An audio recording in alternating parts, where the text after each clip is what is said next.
Content de vous recevoir. Soyez les bienvenus. Merci, cher Gédéon. Si tel est le cas, gloire au Dieu de nos ancêtres pour le souffle de vie, le courage. Parce que de nous-mêmes, nous ne saurons pas résister face à la tyrannie. Tout à fait. Vous avez dit tantôt dans la présentation, dans votre présentation, que j'étais disparu pendant un moment. Moi, je refuse de parler de moi-même. Parce que lorsque vous portez un combat de tout un peuple, vous laissez les autres parler à votre place. Vous laissez les autres vous défendre parce que vous les défendez aussi. Comptabiliser le nombre de fois que vous êtes humilié, c'est chercher un moyen à être découragé. Plutôt, nous allons utiliser toutes ces tortures, humiliations, maltraitance, comme élément de motif ou de motivation pour nous poussant à mieux résister encore. À chaque arrestation, c'est un moyen de nous questionner. Pourquoi nous sommes arrêtés arbitrairement? À chaque arbitraire, nous devons nous poser des questions.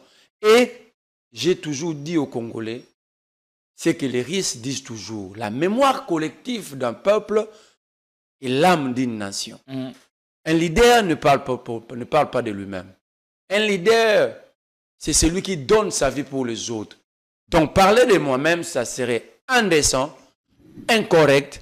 Moi, je crois, ici nous parlons Congo et nous allons parler Congo comme nous avons toujours su le faire. Mais parler de moi-même, je trouve que le cadre n'est pas approprié, c'est indécent. C'est mettre mal à l'aise de milliers de Congolais qui croient en nous. Ils vont risquer de se décourager, dire que si les guides,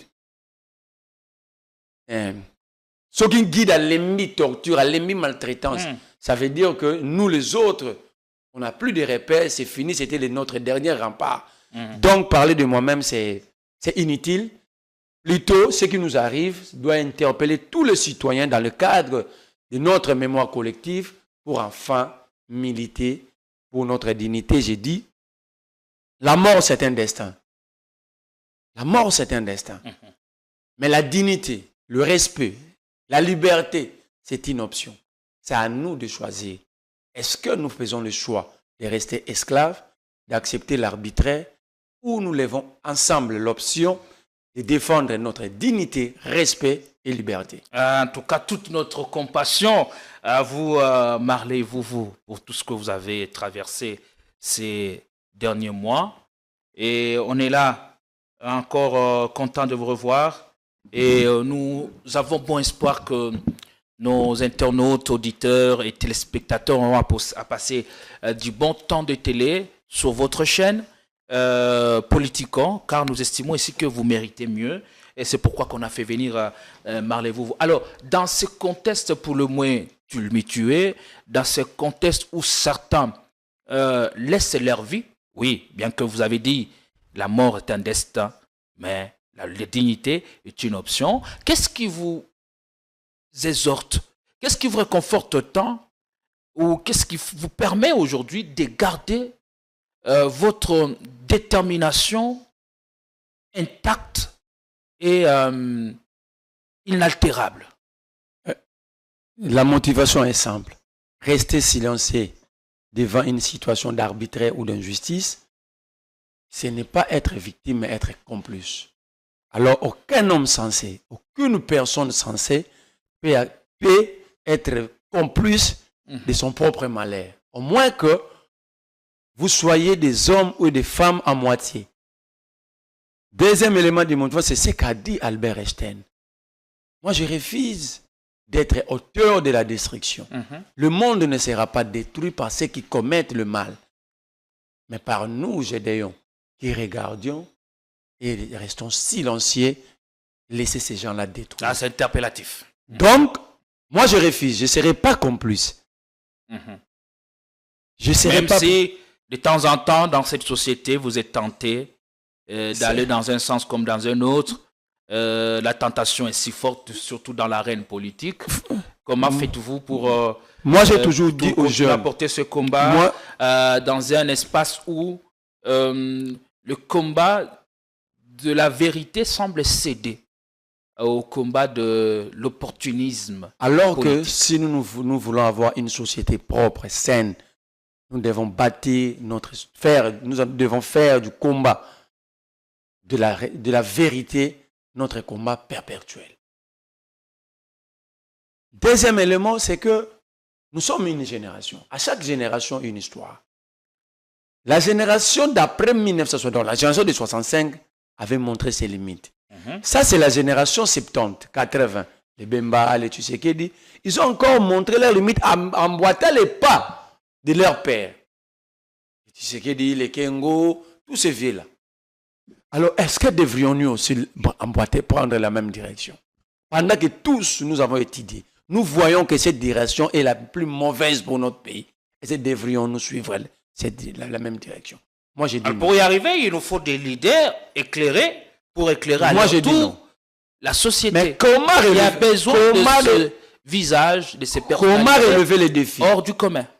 Seule l'intelligence ne suffit pas. C'est le patriotisme, mais pas le patriotisme décrété comme les gens sont en train de la décréter ici. Pas le nationalisme, mais par décrétement, non. Et il faudrait quoi d'autre? Il faut la détermination. La capacité de l'oubli de soi. Dire que ici, ce qu'on a fait à Gédéon... Le dépassement de soi. Ce qu'on a fait subir à Gédéon, moi, je ne peux pas l'accepter. Sinon, demain, je risquerais de subir le même sort. Dire qu'on ne peut pas laisser des mauvaises habitudes prendre racine. Décider chaque jour à couper l'arbre du mensonge,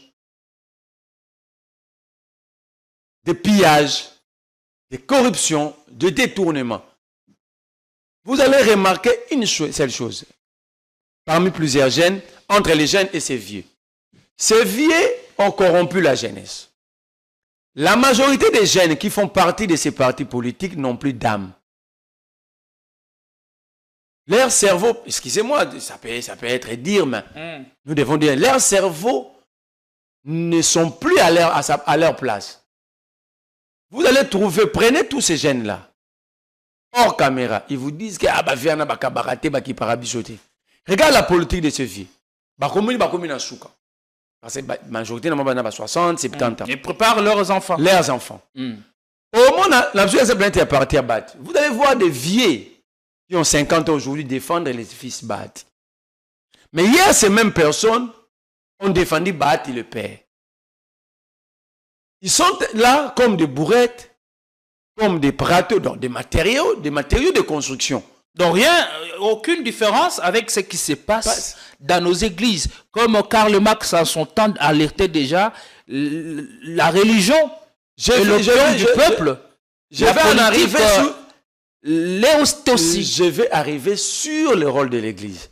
Et vous allez comprendre beaucoup de choses. Donc, comment maintenant renouveler cette classe politique? Il faut des jeunes déterminés à affronter, à résister, parce que c'est un combat. Personne ne nous fera cadeau. C'est à nous de décider de relever réellement ce défi. Vous ne ferez pas marche arrière. Non, moi je ne reculerai pas. Sinon, je serai complice. J'aimerais un jour, lorsque Gédéon va rencontrer l'histoire à nos enfants, parce que vous êtes l'historien du présent, parce que demain vous allez rencontrer l'histoire. Dans d'autres essais, ceux qui publient plus de livres, ce sont des journalistes. Tout à fait. Quand vous allez écrire... C'est également ça notre vocation, le moment opportun. Quand vous allez écrire, je n'aimerais pas que vous puissiez réserver une page sombre sur moi. Je n'ai pas besoin de matériel. Parce que le problème au Congo nous a fait croire que la vie humaine se résume au matériel, au bien matériel. Mais il y a des riches. La richesse, elle est tout d'abord matérielle. La richesse, non, Gédéon. La conception la richesse est éphémère. Mobutu avait des maisons. Non, la véritable richesse est immatérielle. C'est ce que j'ai dit. Mais la mémoire collective que vous allez laisser, Lumumba a laissé combien de maisons? Sankara a laissé combien de maisons? Kwame Nkrumah a laissé combien de maisons? Kimbangu a laissé combien de maisons? Ce sont les enfants de Kimbangu qui s'achètent des maisons. Kimbangu en a laissé combien? Le Mahomet, tous les grands esprits, ils ont laissé combien de biens matériels? Mais ils ont laissé une mémoire. Nous, notre génération, est incapable de copier et d'utiliser. Non, les grands esprits ne s'attachent pas au matériel. Donc, même Socrate, le grand sage. Je peux aujourd'hui accepter, parce que nous avons la capacité. Nous parlons, nous sommes tous Congolais, et ceux qui sont de l'autre camp, et nous. C'est le problème que nous n'avons pas la même compréhension de la société. Je peux aujourd'hui décider, beaucoup de gens le font. Mais est-ce que si je prends $1 million, j'achète une maison au détriment de millions de vies, aurait servi ces biens matériels? En quoi?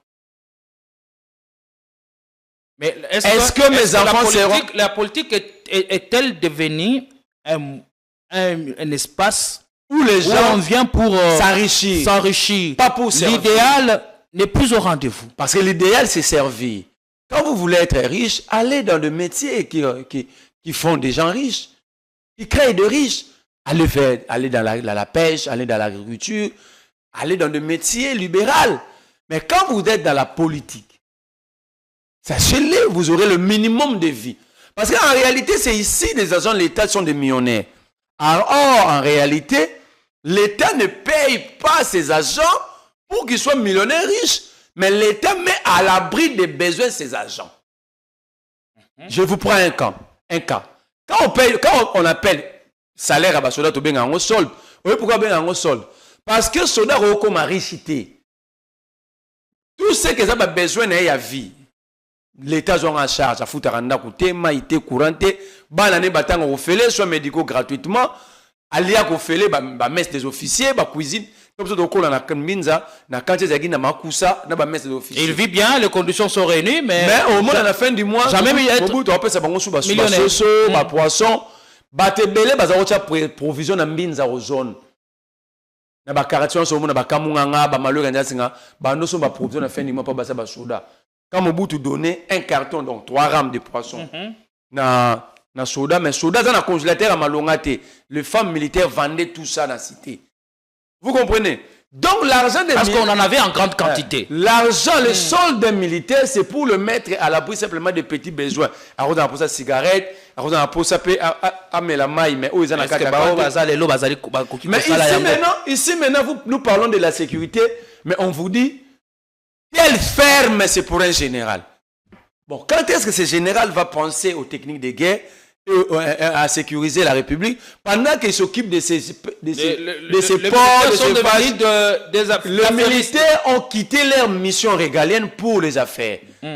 Les politiciens ont quitté l'idéal politique pour les affaires. Par conséquent. Alors, par conséquent, nous devons avoir qu'un pays déséquilibré. Alors, quelle est la thérapie? La thérapie, c'est qu'il faut avoir des Congolais courageux, de bonne qualité, qui vont faire face, dire aux Congolais, ça c'est anormal. Telle chose est juste, mais ça, ce n'est pas juste. Alors, dans ces combats-là, il ne faut pas compter, il ne faut pas attendre que vous soyez 1 million, vous soyez 100 000. Il faut commencer. Faire les premiers pas. Ceux qui vont vous suivre, bravo. Ceux qui ne vont pas vous suivre, bravo. Parce que moi, je m'inspire à un savant Galilée. Lorsque Galilée disait, la Terre tourne autour du Soleil et autour d'elle-même, dans la rotation et la translation, il a été tué. C'est-à-dire, mourir pour la vérité, c'est la plus meilleure mort qu'un être humain peut obtenir.